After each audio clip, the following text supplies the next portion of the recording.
खुलुमबाय लोगोफोर, गोजोन फुंबिलि बयनिसिमबो। नोंथांमोनखौ डियार ब्रह्म चेनेलाव आरो फिन खेबसेबाव बयखौबो बरायनाय बावहरग्रोनाय जाबाय। आं दिनै नोंथांमोननि सिगाङाव आरोबाव माखासे सानसेनि खौरां लानानै फैबावलायबाय। आसा खालामो नोंथांमोनहा खौरांखौ खोनासंनानै मोजां मोनगोन। आरो नोंथांमोनहा बेबादिनो सानफ्रोमबोनि गोदान खौरांनि आपडेट मोननो थाखाय चेनेलखौ साबस्क्राइब खालामनानै लादो आरो खौरांखौ खोनासंनानै मोजां मोनोब्ला अन्नानै लाइक, शेयार आरो कमेन्टबो खालामनानै होलांब्लानो जाबाय।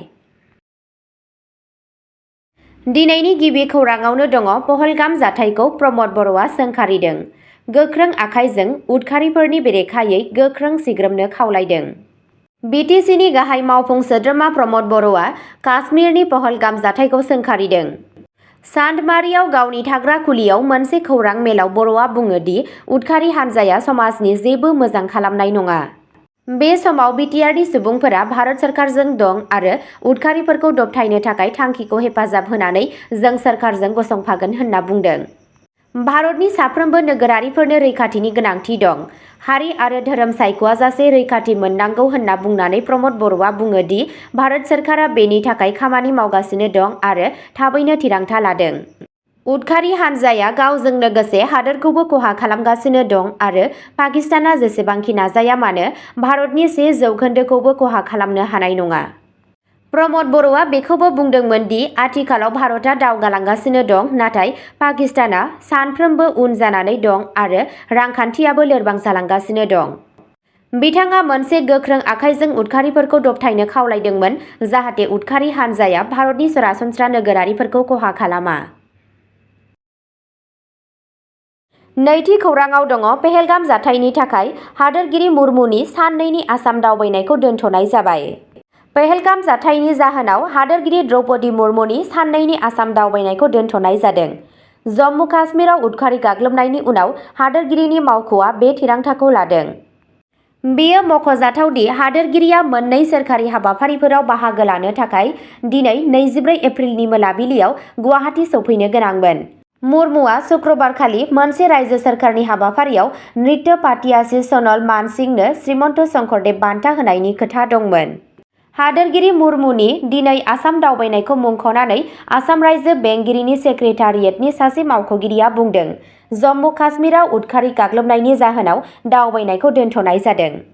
बे सोमोन्दै हादोरगिरि भवननिफ्राय मोनसे खौरां दैथायहरनाय जादों। अक्ट'नि उननि समाव फिन थि खालामनाय जागोन। बेखौ मुंख'नो गोनां दि गुवाहाटी मुलुगसोलोंसालिनि बिबानगिरिफोरजों फोसावजानाय अक्ट' आरो समनि सायाव आफादगिरि गैयाजासे कनभकेसन खुंगोन। थामथि खौराङाव दङ जुलिनि नंखाय समायखिरायाव फरायसाखौ जिनाहारि खालामनायनि दायाव सेंग्राखौ हमदों। मोनसे जिंगासिनो गोनां जाथायाव डिब्रुगड़नि हेमन्त सनवाल मुंनि सासे सेंग्राया गुवाहाटीनि सासे 19 बोसोर बैसोनि फरायसाखौ जुलिनि नंखाय समायखिरा होनानै नंखाय लामाजों जिनाहारि खालामनायनि दायाव खाजादों। पुलिस रिपर्टनि बायदिब्ला हेमन्तआ दान मोननै सिगां मोनसे डेटिं एपनि गेजेरजों गाग्लोबजाग्राखौ लोगो हमदोंमोन। बिथाङा गावखौ विशाखापत्तनमआव एचपिसिएलजों खामानि मावग्रा सासे मावख'गिरि महरै सिनायथि होदोंमोन, जाय उनाव नंखाय फोरमान जादोंमोन। गासैबो समाजारि बिजों, गुबैयै इनस्टाग्रामाव गावसोरनि रायज्लायनायखौ सोलिहोबाय थादोंमोन आरो थाबैनो मोनसे रमान्टिक सोमोन्दो जौगाखांहोदोंमोन। 20 एप्रिलनि मोनायाव हेमन्तआ हिन्जावसाखौ हाथिगावनि मोनसे हटेलाव लिंहरदोंमोन, जेराव बिथाङा बिखौ आथोनारि गाग्लोबदोंमोन। अखानायै फुङाव हिन्जावसाया खारखोमा लांदोंमोन आरो नुनमाथि पुलिस थानायाव मोनसे गसर थिसनदोंमोन। अजदनि सायाव बिथा खालामनानै पुलिसआ गोख्रैनो संदानदोंमोन आरो भांगागड़नि मोनसे हटेलनिफ्राय दायनिगिरिखौ खादोंमोन। सोंनाय फिननायनि समाव हेमन्तआ गावनि बिबुंथिखौ सोलायदोंमोन आरो दाबि खालामदोंमोन दि बिथाङा एचपिसिएल नङा, दिग्बय आइअसिएलआव खामानि मावोमोन। एडिसिपि शाम्भुमि मिश्राया खाजानायखौ रोखा खालामो आरो बुंदोंमोन दि बांसिन गुदि खिथा मिथिनो थाखाय आरोबाव नायबिजिरनाया सोलिगासिनो दं। ब्रैथि खौराङाव दङ हिमन्त बिश्व शर्माया हिन्दुफोरखौ खौसे जानो आरो पाकिस्ताननो फिननाय होनो खावलायदों।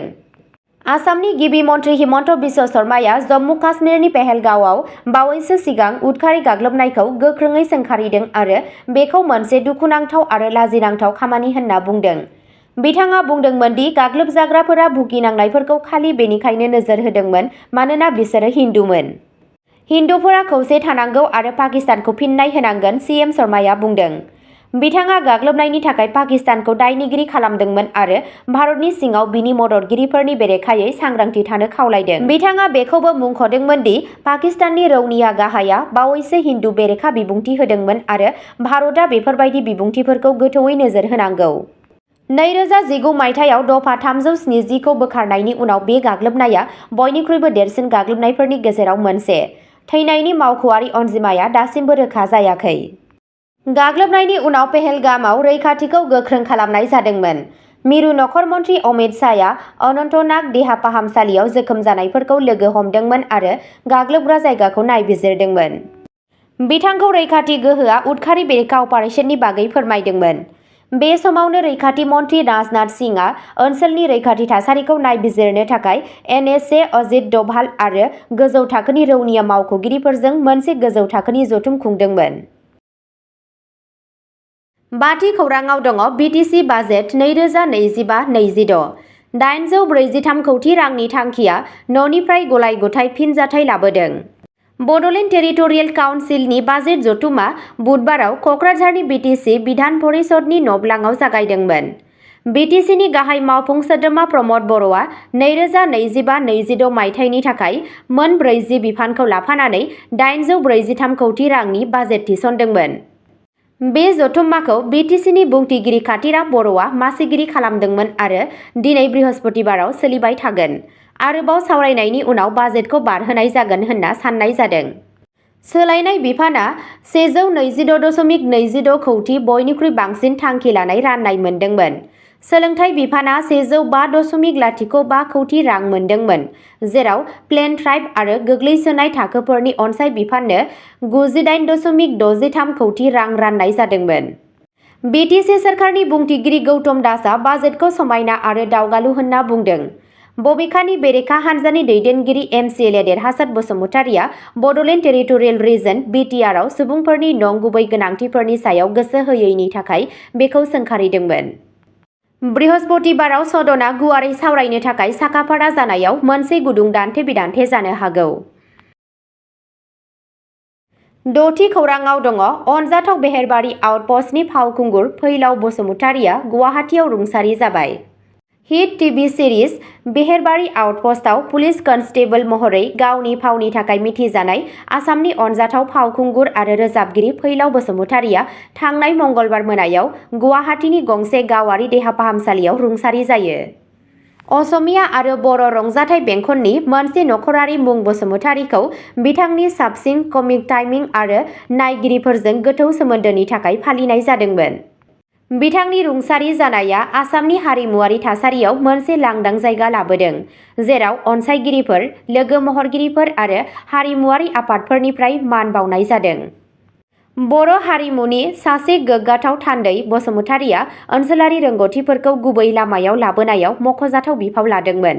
बिथांनि बिहोमाफोरखौ हारिमु आरो हारिफोरनि गेजेराव मोनसे दालां महरै गोसोखांनाय जागोन। स्निथि खौराङाव दङ गाहाय मन्थ्रिनि दैदेननायाव केबिनेट रैखाथि आफादनि हरखाब जथुम। भारतआव पाकिस्ताननि राजथान्दै थाग्रा खुलिखौ बन्द' खालामनाय जागोन। पहेलगाम जाथायनि उनाव भारत सोरखारा गोबां गोनांथार आगान लादों।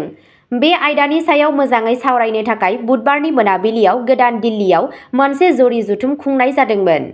बेखौ गोसोखांहोनो हायो दि गाहाय मन्थ्रि नरेन्द्र मदिनि दैदेननायाव केबिनेट रैखाथि आफादनि बे जथुमाव पाकिस्ताननो एसका होनो थाखाय गोबां थिरांथाफोर लानाय जादोंमोन।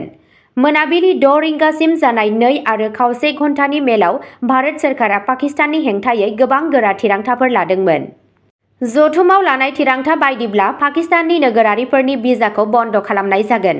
बेबादिनो पाकिस्ताननि राजथान्दै थाग्रा खुलिफोरा भारतआव बन्द' थागोन। राजथान्दै थाग्रा खुलिखौ सिगांनिफ्रायनो फैगौ 48 घन्टानि गेजेराव खालि खालामनो बिथोन होनाय जादों। सिन्धु दै गोरोबथाखौबो बोखारनाय जाबाय। अटारी बाघा सिमायाव थानाय चेकप'स्टखौ बन्द' खालामनाय जागोन। बेफोर थिरांथाफोरनि अनगायैबो पाकिस्ताननि हेंथायै गोबां गोनांथार थिरांथाफोरा थि समाव लाजानो हागौ। बे जथुमाव मिरु रैखाथि मन्थ्रि राजनाथ सिंह, मिरु नखर मन्थ्रि अमित शाह, बायजो हायुंआरि मन्थ्रि एस जयशंकर आरो हायुंआरि रैखाथि बोसोनगिरि अजित डभालआ बाहागो लादोंमोन। अब्ला दिनैनि खौराङा एसेनोसै। नोंथांमोनहा जुदि सानसेनि फानजामुथि नायनानै मोजां मोनो अब्ला स्क्रिनाव होनाय चेनेल बड' इनफ' पइन्टआव थांनानै नायहैनो हागोन। चेनेलनि लिंकखौ डिस्क्रिप्शनावनो होनाय जादों। गोजोन्थों।